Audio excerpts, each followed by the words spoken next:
Okay. Good afternoon or good evening, guys, that have sort of tuned into this public services and virtual open events. Obviously, we'd love to have you in the college, but unfortunately, due to COVID, it's sort of put a bit of a spanner in the works. So myself, my name's Kim. I'm one of the public services tutors. I'm level 3 course coordinator and level 3 tutor for our subsidiary diplomas. So if you're planning on doing level 3, you're going to see a lot of my face. And my colleague Dan is also here as well. I'll let Dan introduce himself shortly, and I'll introduce all the staff that we've got in public services as well. Before we start with any sort of information, obviously if you've got any questions, ideally if you can just sort of wait towards the end of the webinar, because we might answer those questions as we go through. We will check questions obviously towards the end and answer as many as we can, as this call should be sort of roughly about 45 minutes. So any questions we don't get in, we'll try and get contact you some way via email or via call over the next few weeks, and hopefully we can answer any questions that you've got. So before we start, I'm just going to show you sort of a short video of some of the stuff that you would do in public services at Solihull. Just before we start, guys, can I ask everybody to mute their mics? Police, fire service, armed forces, essential services in any society. A career in public service can be one of the most rewarding out there.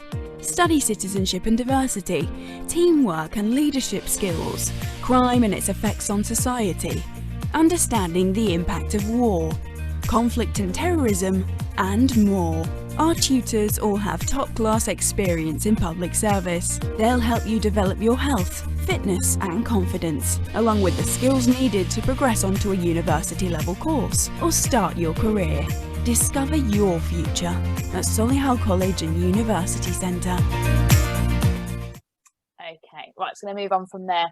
I don't know if you caught that towards the end. Dan was just suggesting that if you've got your microphones, guys, can you just make sure they're muted, because we sometimes get a little bit of background noise from participants. I'm thinking you might have been muted by marketing, but just in case. Okay, so that was just a sort of a short video to show you some of the stuff that you would do on programme at Solihull.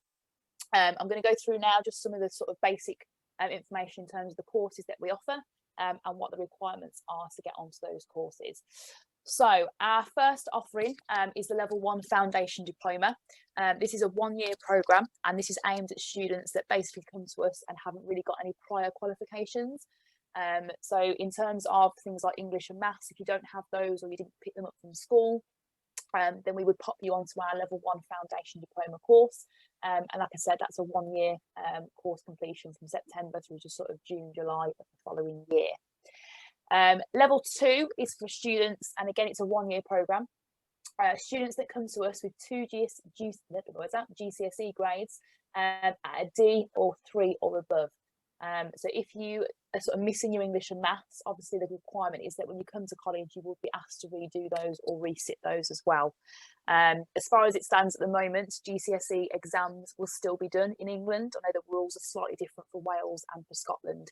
But in England at the moment, GCSE exams will still go ahead as planned in June. So that will apply to all of you guys. So 2 GCSEs will get you onto Level 2. And that is a one-year programme. And then we've got our 2 offerings for Level 3 students. So we've got our Level 3 Subsidiary Diploma in Public Services. And this is a 2-year course. And to get onto this course, you need to have 3 GCSEs at grade C, which is a sort of equivalent to a 4 or above. And this needs to include either your maths or your English.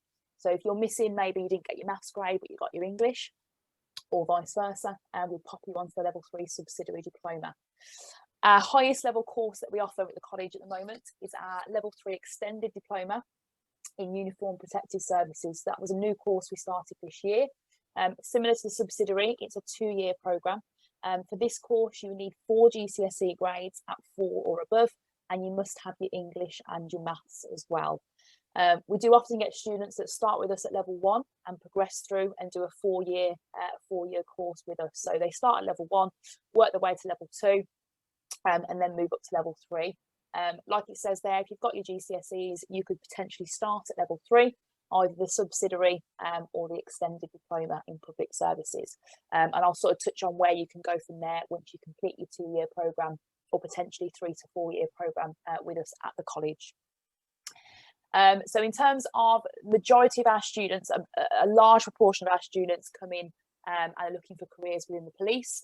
but we obviously also target all of the public services. So it could be fire service, paramedic, armed forces, so RAF, Navy, Marines, and then we've obviously got prison service, and we've got custom and excise as well, so sort of based at the airports. So if those are the sort of careers that you guys are looking to go into, that's sort of where we target our courses. We help in terms of sort of like career advice, and potentially if you've got any questions around what you might need to get onto those services or into those services, we can obviously help with that as well.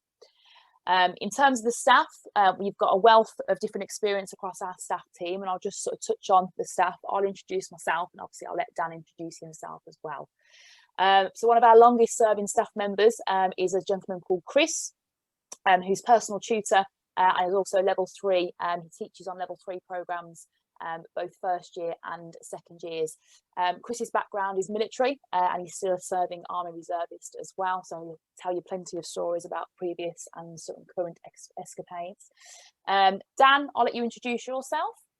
Hello, yeah, thank you, Kim. Yeah, my name is Daniel Darby. I'm a former British Army and former police officer. I still serve with the reservist like Chris does.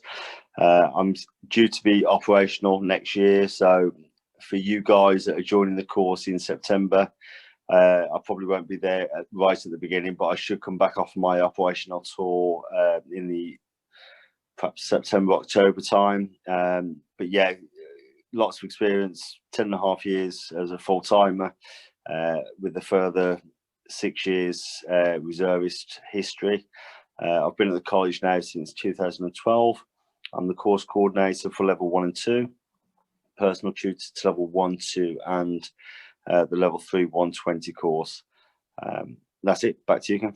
Okay, thank you, Dan. That introduces me. So I've sort of told you my name already. So I'm Kim, a course leader for level 3. So me and Dan work quite closely together to sort of manage the courses from level 1 up to level 3. I also work as a personal tutor for level 3 60 credit diploma. My background is prison service, and I've been at the college now since 2018. We've also got Stefan, who's the course leader for our HND courses. So once you finish with your level 3 programme, you can move into further education with the college or higher education with the college. We offer level 4, level 5 and degree level 6. So I'll sort of leave that a little bit, as Dan's going to touch on the higher diplomas you can progress to once you've done your level 3. Stefan's background is the RAF, and he's also served as a police officer as well. So he's got a wealth of experience over sort of 30 years in the sort of public service field.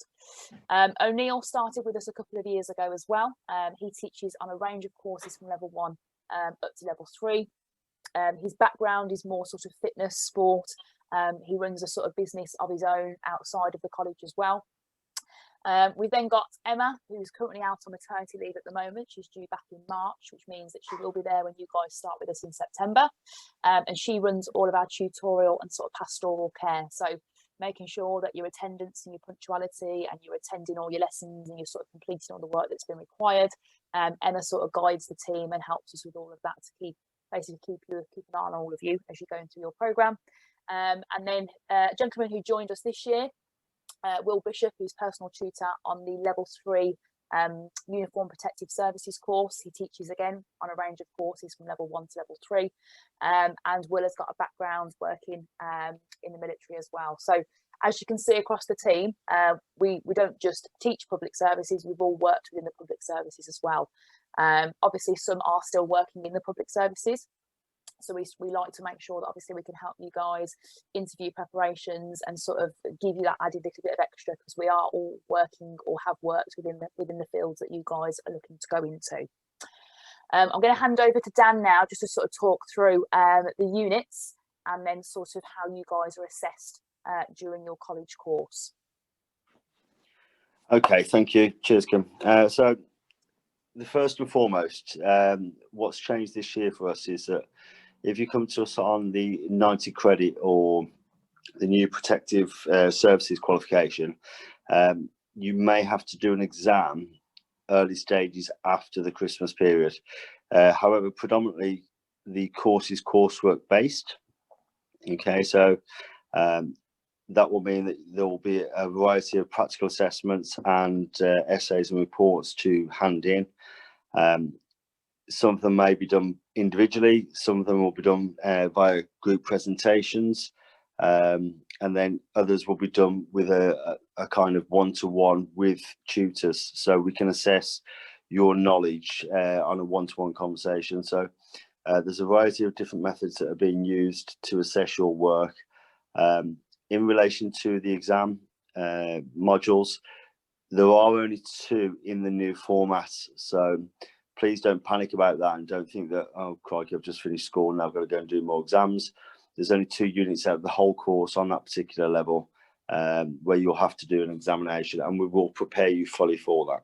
Okay, just add in there, Dan, sorry, just to add, so the exams at the moment are scheduled for, so you start with this in September, your exams are done in January, and you get the chance to redo the exams if you don't pass the first time in the June. So you have 2 chances for those exam papers. You've got 1 exam in your first year and 1 exam in your second year, and the rest is all coursework. That only applies to level 3. Level 2 and level 1 is all coursework and paper-based assignments. Okay, I'll just move on from there. So Dan's just going to talk through the different units, or some of the different units that we offer in terms of the sort of subject areas. Yeah, so as Kim said earlier, there's a variety of career choices within the public services, and they're forever changing. So we have to kind of give a spectrum of subject knowledge across the board. So what we often find is that, again, as Kim said, a lot of the guys that come to us are looking towards the police service, and so some of the units aren't directly related, but actually you'll learn to appreciate that all the units are related.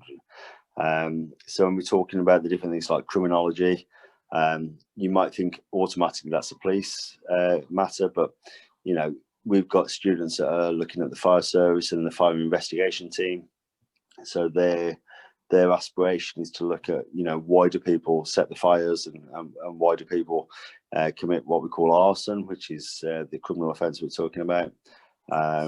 And so the criminology element kicks right in. Government and citizenship, that is a subject for any public servant. You should always be aware of what's happening in the world, what the up-to-date news events are, and the different events that are going on, because that affects all of these different career choices. Physical fitness, regardless of what service you choose to join, you'll always be required to have a good level of physical fitness. So that again touches every base. War, conflict and terrorism, again, comes down to, you know, knowing about what's going on around the world and having a good knowledge of that. Outdoor adventure activities, so that will come under 2 umbrellas. One, where you need to know it as a public servant, but also that's probably one of the fun sides of the course, where subject to the COVID restrictions, we get to go out and do different activities. Sometimes they're done, you know, from the college and in and around the college, but then there's also the option to go around trips, and you know, we go as far afield as New York and various places down around the world. And then responding to emergency incidents, so that's one of the expertise that comes down to myself again. Regardless of what service you go into, if you do find yourself in an emergency situation, you need to know the procedure from an evidential point of view.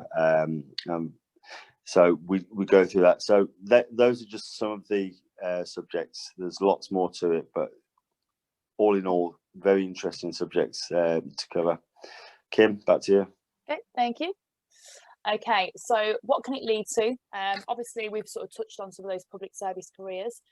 So some of our second year level 3 students at the moment are in their sort of process of either UCAS applications, so applying for university. That might be continuing their study at Solihull, because we do offer university courses as well, or obviously going further afield to university of their choice. And we also have students that are applying for various different apprenticeships and also applying directly into the services themselves. At the moment, we've got a student who's in the process of his RAF application. We've got another who's got his Navy interview next week. We've got one student who's emailed me this evening. She's got her prison guard interview on Sunday. So we obviously are encouraging students to start that process fairly early on into their second year. So when they leave us in sort of June, July, they're walking straight into, ideally, into the job of their choice. At the college, we offer a HND in policing and also public services. So once you finish level 3, and it has to come from level 3, you can't jump from level 1 to level 4. The HND is basically a 2-year programme. So the first year is your HNC, which is your Higher National Certificate. The second year is your HND, which is your Higher National Diploma. Those 2 years are effectively the first 2 years of a degree. Once you complete your HND, you can then progress to the sort of final year, which is seen as your sort of top-up year to get your degree. At the college at the moment, we offer one in criminology, and potentially we're looking to add one in counter-terrorism. So you could effectively do your level 3 at the college and then progress onto our further or higher education department and complete your degree at the college as well. The degrees are subsidised, so rather than go to university and pay £9,000 a year for your sort of tuition fees, the fees are lower than they would be at a university because you're staying within the Solihull College. Obviously, we've got progression routes in other universities as well, so you could go to places like Coventry. They offer degrees such as disaster management, and criminology is quite a popular degree as well, which is offered at numerous universities. Keele sort of being one of the main ones for that, or the sort of more local universities to the Midlands. So there is plenty that you could potentially progress into straight out of your sort of level 3 course. Most students will not apply to a service until they are the age of 18, which is hence why it tends to be in your second year. But a lot of our students now are going through into the apprenticeship route. If you guys are looking at the police, last year the application process changed for the police. So you now need to have either a degree when you enter the police, or you start on a police apprenticeship. So you finish college at, say, 18, 19, and you would go on to a 3-year apprenticeship where you are paid on the job to complete your degree in that format. Obviously, there's slightly more competition for the apprenticeship route because it is a funded route in terms of they fund your degree for you.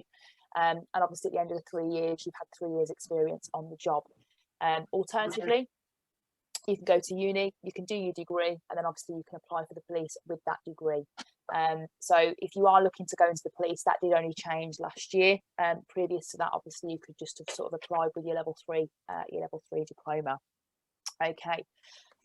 We sort of pride ourselves in public services on sort of making sure that you're not only coming into college to sort of learn and do your lessons and fulfill your criteria and sort of do your assignments. We try and make sure it's a varied programme that you're on whilst you're with us. So throughout the year, and obviously this year has been slightly different in terms of limitations with COVID, but in any sort of normal year, we do try and get as many people in to see you guys as possible, to give you that sort of wealth of experience, knowledge, and potentially understanding of where you want to go in the future. You might be sat there now thinking, I don't really know exactly what service I want to go into. That's fine. We're not asking you at 16 years of age to know the answer to that question. But it potentially means that over the course of your 2-year programme, you start to find your niche and you start to find what area of public services sort of calls to you. So over the last sort of, I'd say 18 months, which includes obviously last year's academic year, we've had visits from the Army Rifles, Royal Marines have come in. They do fitness sessions with us to obviously sort of trial and test your fitness levels. We've got custom and excise that come in from the airport and sort of talk through what the role involves if you were to go into that sort of branch of the police and sort of investigating services. And we have the Army Reserves come in as well and do team building activities and exercises with you as well. We have around about 200 public service students in one academic year, ranging from level 1 up to level 3, and we offer these activities obviously to all levels. So whether you're coming in at level 1 or level 3, we sort of offer all these visits to every student that we have.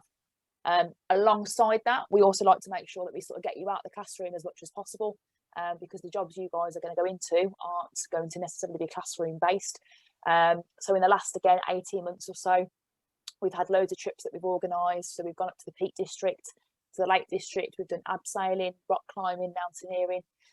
We take the guys up to Resorts World, where we sort of take part in different sort of team building activities. We've got Marines assault courses, archery. We've been out kayaking in Leamington.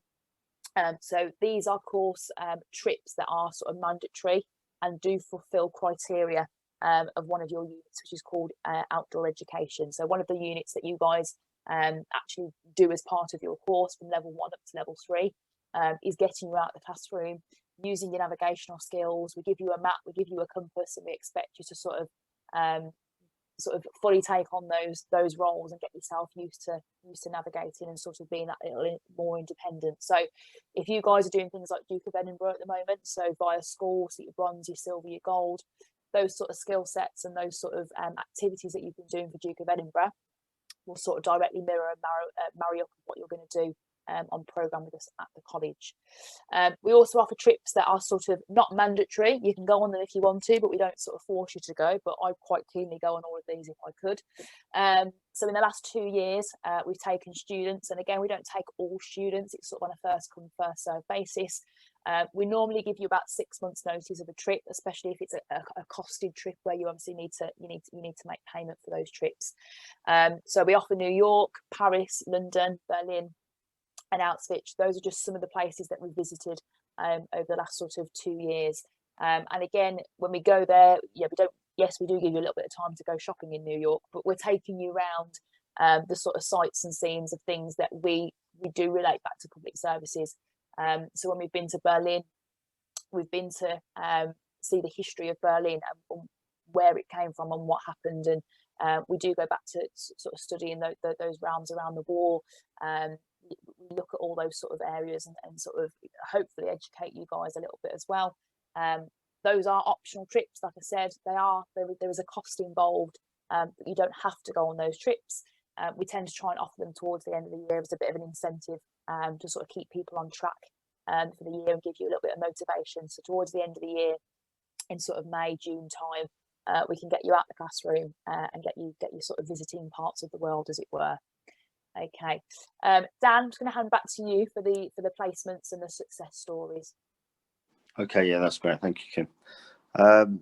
One of the stipulations of the course, and this is obviously subject to getting the placement, and we appreciate that COVID will have an impact on this. But if we talk prior to COVID, one of the things that we ask of the students, and it's not actually a college stipulation, it's the government that stipulate that anybody between 16 to 18 on an FE course has to do 30 hours of unpaid work, what we refer to as work experience. So we'll talk to you right at the beginning of the course of that, and we'll give you guidance on perhaps where to look and how to go about applying for that. We do make sure that every course has a particular week set into their timetable throughout the year to go and do that. Now, the hope is that people do get work experience within that week. We're not daft. We know that sometimes that won't work out like that, and we can accommodate. If you can't get it in that week but can do it at another time, then we'll work with you to make sure that happens. We also appreciate that not everybody will be able to get a placement within a public service setting. So we've got some great cases where people have worked with the fire service and the police and stuff, but that's not always the case. So if you can't get it with the public services, then that's absolutely fine. What we'd encourage you to do is perhaps go towards a charity and work in that sort of setting. Some people work with their own parents if their parents have got their own business. Either way, what will happen is you'll propose a work placement to us. We'll do a risk assessment to ensure that it's okay with us guys for you to go and do that, and then we'll facilitate you gaining your work experience in that environment. Some of the suggestions that you can see on screen are St John's Ambulance, West Midlands Police, the Fire Service, the Airport Customs and Excise, and obviously if you're familiar with where the college is, we're not too far from Touchwood, which is a rather large retail setting, and there's lots and lots of businesses there. They know us, we know them, so provided that you behave yourself and that you present yourself in the right way, there's quite a lot of shops and stores over there that will give you that opportunity as well. Kim, what else did you want me to cover, sorry? Oh, sorry, I'm just going to bring up some of the success stories if you want to Yeah, just so touch on them briefly. yes, we have quite a few. You know, so this is Abby. I was fortunate enough to work with Abby. You can read the screen yourself, so I'm not going to read it out to you like I'm doing a presentation. But Abby, that actually, while she's there, she was a student of ours, and she went and worked with the dog section in the fire service. Good student, and I think she went on to be successful in her chosen career, which is good news. As I say, not everybody will be able to get a work placement with public services.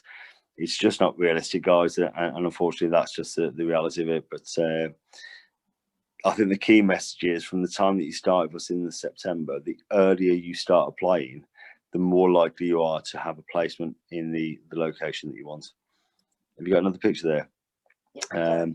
Yeah, so this is Sophie. Okay, this is one of my favourite stories because Sophie and I still keep in touch, and we're looking to get her back into the college as a guest speaker very soon. So Sophie did her 90 credit, then 180 with us as an FE student.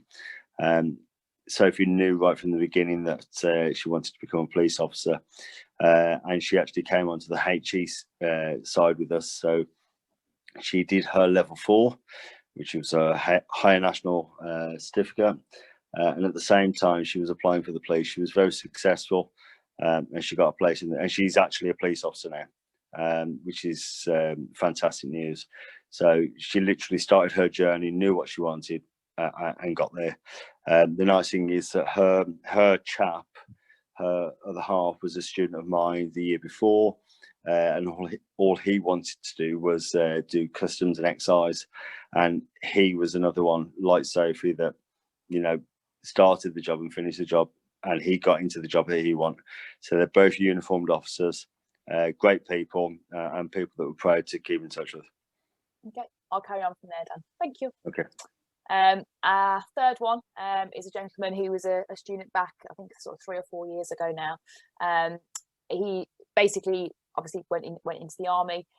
In 2018, he was awarded an MBE in the Queen's New Year's honours list. So as a student, obviously he sort of prided himself. He came from Birmingham, sort of born and bred, and it was always sort of an aim of his to join the army or join the military. And he's now Corporal Solihull. He was a great student, and obviously it shows that, you know, coming on the public services course, there is that direct route straight into employment, and we don't just sort of push students all into one type of employment. We try and make sure we sort of cover all those different bases for various different public services, through from police, military, fire, and paramedic services. And then this is a student we had last year. So he was awarded the Outstanding Young Citizen Award last year by the Police Crime Commissioners.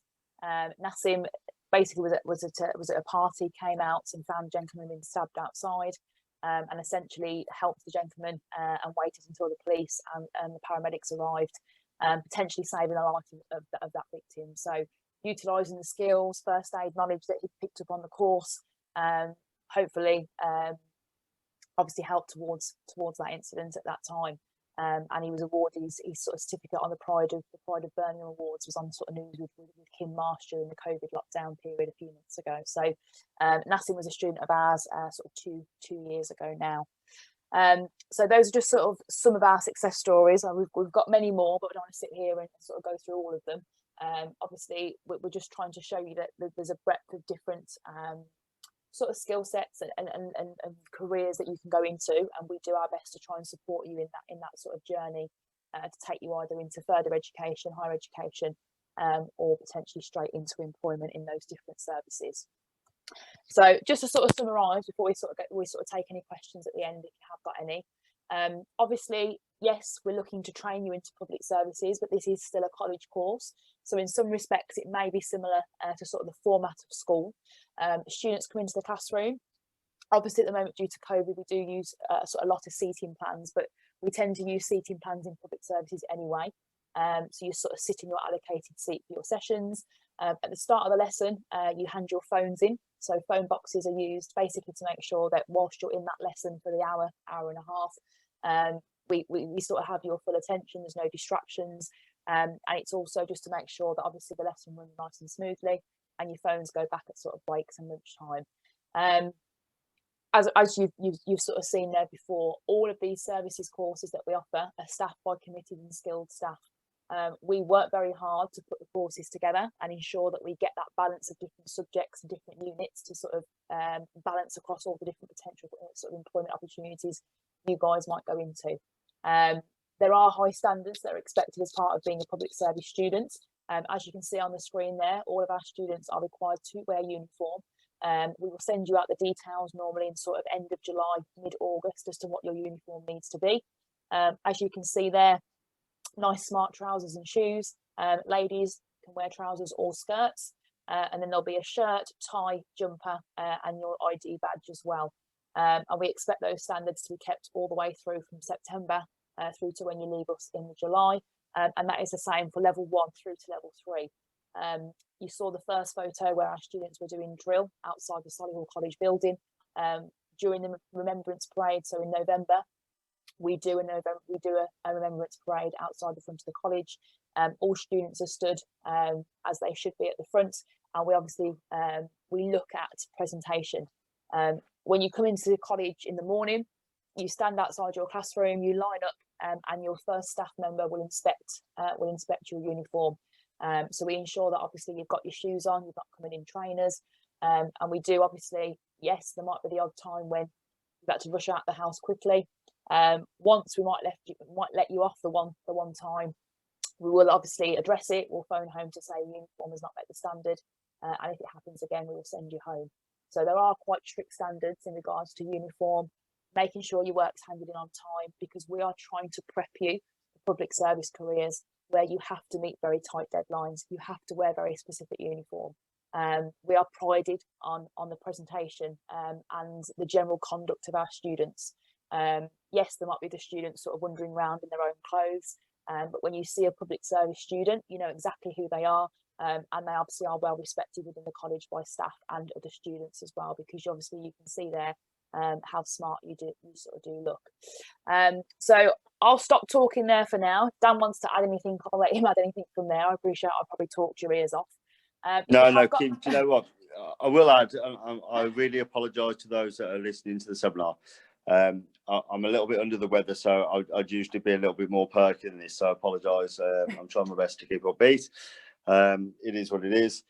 Just going back to the uniform thing, I'm a real stickler, as an ex-army guy and somebody that still serves the army and a police officer. I have this debate loads of times with students, and the biggest thing that I'll say at the minute, and as somebody that's got children themselves, when we talk about footwear, it's shoes. Do not wear a sports brand. So I don't care if they're all black. If they've got Nike on them, they're a trainer for me. And me and Kim are probably out of the department. We're actually the real sticklers for this. So just follow the rules, guys. Follow the rules and have a projection of where you want to be. If you're joining this course because you want to be a police officer, then appreciate that you will have to follow the rules, wear the correct uniform, and realise why you have to do that. The whole point is that that you're there to look after the members of the public, and if you can't follow the rules, then why should they? And that's kind of where we come from with it. So we try and, as Kim said, simulate the training and the expectations that you'll get in the service. Okay, so please arrive with the attitude that this is your career, this is the beginning of your career, albeit that you're not in the job yet, but this is the part that will bridge that gap so that you can get in the job. So come with the right attitude, and we'll look after you, and we'll give you our experience, etc. Okay, Kim, I think at that point now, that is probably the point to kind of bring the meeting to the end and ask if anybody's got any questions. Okay, if anyone's got any questions, I've seen 2 that have been typed, so I'll just go through and answer those 2 so far. So question 1, I've got an offer with the course regarding airport security. Can I do that in my first year, or do I have to do the police and then the rest of the roles first? In terms of airport security, my suggestion would be that if you are or you've got the grades to do level 3, you would do the full 2-year level 3 program, and then you would apply at that point. my suggestion would be you need to be 18 to do any sort of security-based job, and there will be qualifications specific to that. But my advice would be that you do your 2-year program between the age of 16 to sort of 18, 19. Get that, and sort of in your second year, you could apply to those roles.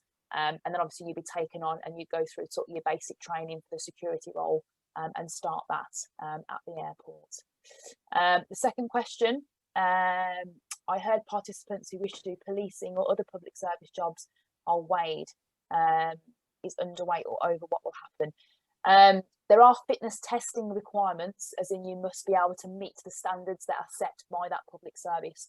So, for example, the police, you need to be able to do a bleep test of 5.4 or over, and you also need to be able to do a push test and a pull test. So you've got to be able to push. Can I just clarify something there, please, Kim? Yeah.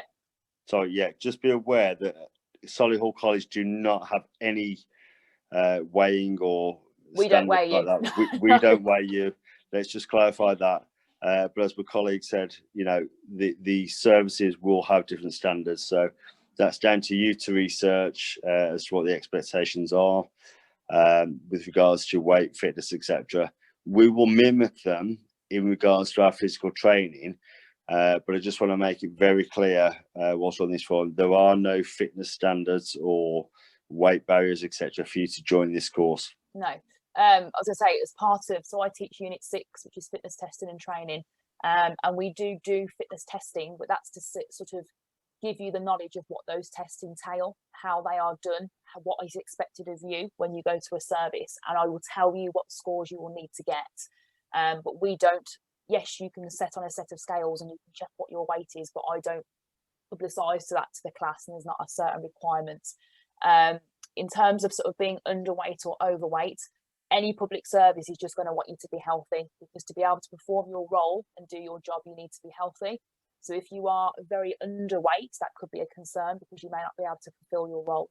And if you are very much overweight, then again, potentially that could affect you being able to fulfill your role. So as long as you're healthy, you look after yourself, you eat right, you exercise as you need to, but they're not going to discriminate against you, but you need to obviously think about the role you're going into and whether you're functionally capable to do that role. Next question. Excellent presentation, thank you very much. When do applications close? So you can apply any time from now. We will interview any time from now, and we still interview all the way through next summer as well. We sort of cut off people coming into the college by the end of sort of August, start of September, because that's when our courses start. But in theory, you guys are more than welcome to apply from today. We can look at those applications, we'll do online interviews and potentially then offer you a conditional or unconditional offer, depending on what grade you are presenting. 99% of the time, it is a conditional offer, because obviously we haven't seen your actual GCSE grades. So once we've seen your grades, we can then say, right, yeah, this is what we think the course for you will be. Once we have your grades in August, we check your grades and we confirm your place on that course. So you can apply from today all the way up to sort of next summer. And then we sort of close applications when the course officially starts. Can I just come in there? One of the things that I would like to say, that anybody that's sat here now looking at this presentation has already got off to a good start with us as staff, because it shows that you're thinking about your future already. You know, we're only in November and you're already taking the time out on a Thursday evening to sit and listen to myself and Kim talk about the course. That shows preparation, and preparation is key. It shows that you look into your future. You're trying to make a plan. And the one thing that I really do kind of stand by is that, you know, even if you don't do your application immediately, please be aware that we're here and we're available to you. If you've got any questions that you think of tomorrow morning or in a week's time, you think, oh, I should have probably asked that in the night, don't panic. You know, take our details off the website. And please get in touch with us, because if we don't know the answer immediately, we'll do what we always do. We'll go away and find the answer and we'll come back to you. But it's just really impressive that people in November are starting to think about, you know, what's next for them next September. That's always a good sign for us. Okay, got a few more questions, Dan. I'm hoping I can answer these fairly quickly. When can we choose what we do in public services when I apply for level 2? In terms of the role you plan to go into, people are changing their mind start of level 3, end of level 3. We don't say to you, you've got to pick what job you want to go into, and that's all you do. Public service is a wide breadth course designed to prep you for any public service. So you might find a role starts to go, you sort of find a preference of a role as you go through your course and think, you know what, I really want to be a paramedic, or I really want to be a police officer. So we don't sort of force you to pick one from the very, very start. It might be that you finish your level 3 and you still haven't quite decided, and you decide to go to university and study a subject that's very, very similar or might help you in the field whilst you're still deciding. So we don't put any pressure on you to decide what public service you want to go into. Can you do a level 3 course if you haven't passed one subject? We ask for, so level 3, you need to have at least 4 GCSEs to be able to do a level 3. Ideally having your English and maths. If you don't have both of them, you would do our subsidiary. If you do have both of them, you would do our sort of level 3 uniform protected services extended diploma. But the best advice I can say to all of you now, none of you have your GCSE grades, or not many of you might have your GCSE grades if you're 16, 15, 16. If you've done your GCSEs last year, then obviously yes, you have. You apply to us on your predicted grades. So we offer you places based on those predictions. Those predictions can change. So you might get higher than what you were predicted, which is what we hope. You potentially could get lower than what you were predicted. There's always a course for you, from level 1 up to level 3 extended diploma.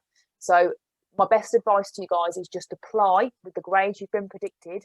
And then when you get your results in August, we can have a sit down chat with you and go, yeah, the course you applied for is the one that we want to keep you on, or we can take you down a course, or we can take you up to the next course. So you're applying based on your predicted grades anyway.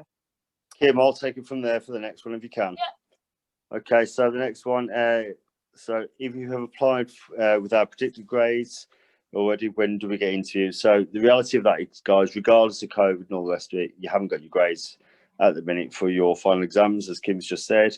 So we'd give you a conditional offer. So don't take it for granted. Continue to work hard, get the highest grades that you can, and ultimately that what means is you'll get onto the higher course. So that's that one. Can you become an immigration officer? So let me just get back to that with the public services. So yeah, absolutely, that ties in with the nature of the work and the subject matter that we cover.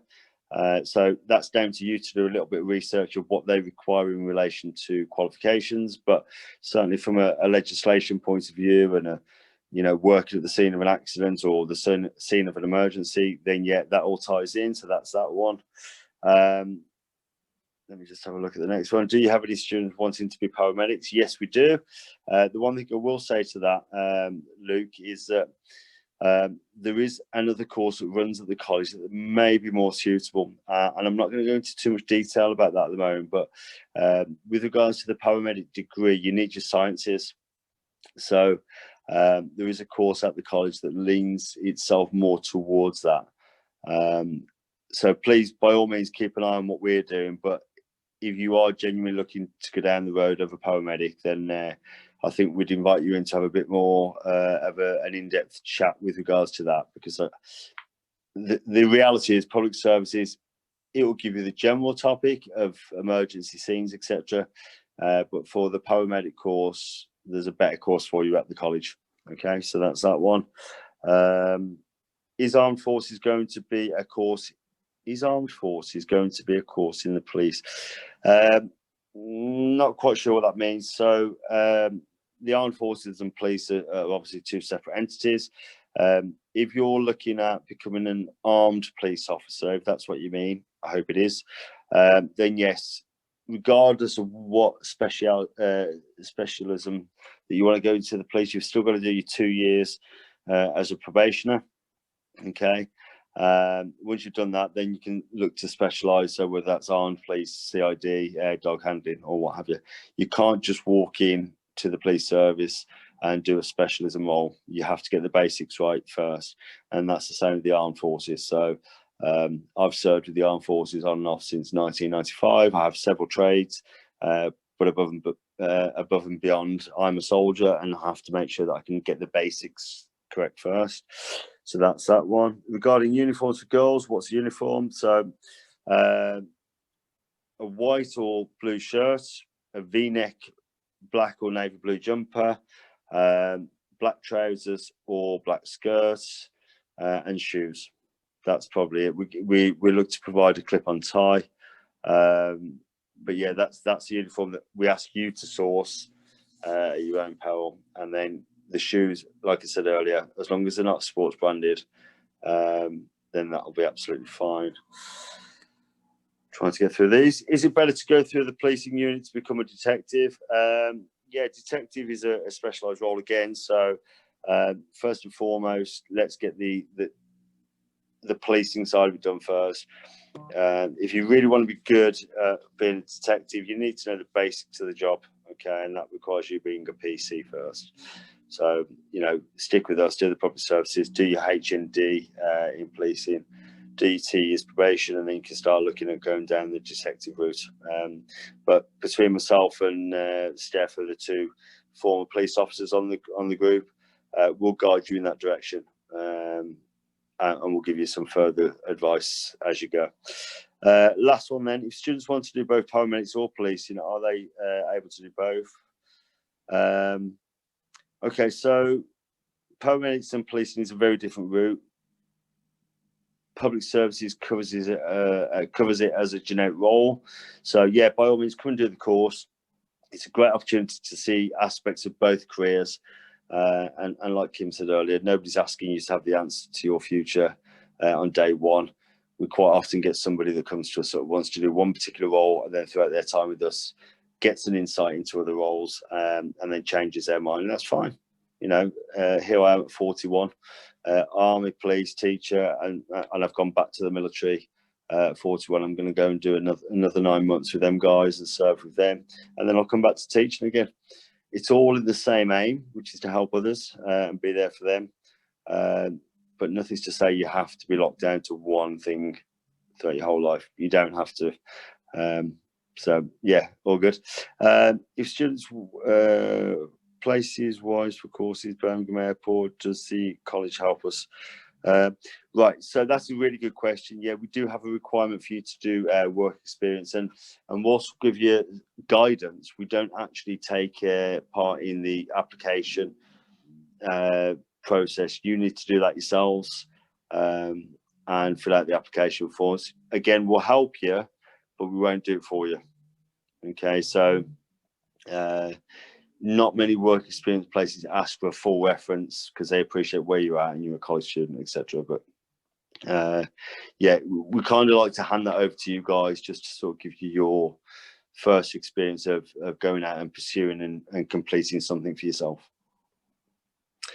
Is there any other questions? I think that's Kim? all of them. Kim? No, I'll say I think that's all of them for now. Okay, all right. Apologies if I've rattled through that, guys. One thing I will say is that, you know, myself, Kim, Will, Chris, Steph, O'Neill, the team are always available. So if you do have any questions that you haven't thought of this evening, don't panic and think that you won't get the answers to. The contact details are on the website. Send them through to us and we will endeavour to get back to you. If we don't know the answer straight away, like I said, we'll do the research and we'll come back to you once we do know the answer. Dan, sorry, just one last question there. Is it a full-time? Is it a full-time course? All of our courses are full-time, level 1 to level 3, and the average attendance is between sort of 3, possibly stretching to 4, but it's normally around 3 days a week. Those could be full days, or it might be sort of a start at 11, finish at 4 day, or start at 9, finish at 3 day. So you'll be expected to be in 3 days a week. Obviously, with COVID, we're doing things slightly differently at the moment. A couple of our lessons a week are online, but most groups are in at the moment for at least sort of 12 hours a week of contacted time with their tutors, and they do a little bit online to subsidise that because obviously due to COVID. Hopefully, when you guys join us next September, it will be back to normal-ish. So you're looking at 3 days on site, 2 days at home, and then obviously you have your weekends. Do you know what, Kim? I was just about to add that, and it's a really important point that you've just said. That, yeah, the hope is, you know, for all of us that we get back to some sort of what we would regard as normal. Yeah, But just, you know, if that's not the case, guys, just bear with us. You know, certainly for this year, this has been as new to us as you guys, and I'm sure at school things have been a bit different. Certainly for us as teachers, it's been different. So when you come to us next September, it might not be the whole what we're used to, but just work with us, go with it, abide by the rules, you know, and we'll all work towards hopefully getting to that point eventually where it is back to normal. And when it's not, you know, that's no excuse not to turn up or not do the right thing. So Dan, yeah. sorry, just one question. Keep getting one more question. Are there a lot of people coming to do public services? We at the moment have got an average of 200 students in the department. Our level 1 course, we have about 20. Level 2, we have about 25. And level 3, we have sort of 20 to 25 in each group. Can I just add context to that, Kim, if you don't mind? Because the overall group sizes probably won't sort of mean too much to you. But let me just put it like this: for a long time, public services, there was a halt on recruitment in the sector. So police weren't recruiting, fire wasn't recruiting. That's now not the case. These industries and sectors are starting to recruit. So certainly for me, and you know, Kim came out of her public service profession a little bit later than I did, so I've been at the college a little bit longer. But you know, for a long time, our kind of target was to get around 150 students. As soon as the sector started picking up, that's when our numbers grew. And you know, Kim will back me up here that we had to close the doors to students last year at around 220 to 230 students because we was only expecting 150. So the sector is again becoming a much more popular choice because there are genuine career pathways becoming available to students. So to answer your question, yeah, usually from my experience, it's around 150, 160 students. Over last year and the year before, we've reached the 200 figure mark, and hopefully that will grow. You know, people are seeing the value in what the course offers, and more people are now showing an interest in actually doing that career because there are genuinely jobs available there. Okay, I think we've got to call it a day there, I'm afraid. Guys, obviously, if you've got any questions, please feel free to contact the college. You can call, you can drop them an email. Applications are open from today, so you can apply via the website. Pop your details in there. Obviously, pop in your predicted grades. If you've got your grades, if you're sort of a later starter, that's fine. Pop those in. Interviews are being scheduled at the moment, sort of once every 2 weeks or once a month via over the phone. One of the public service team will call you and we conduct the interview over the phone. At the moment, they are on Tuesday evenings, generally between 4 and 5. You'll be emailed a time slot and you'll be told that you'll be phoned or expect a phone call. And we do interviews over the phone for those sort of conditional offers. So at that point, obviously get your applications in. We can have a look at them, hopefully offer you some conditional offers based on you achieving your grades. And then we'll be able to see you starting with us in September. Take care, guys. Thank you, everybody.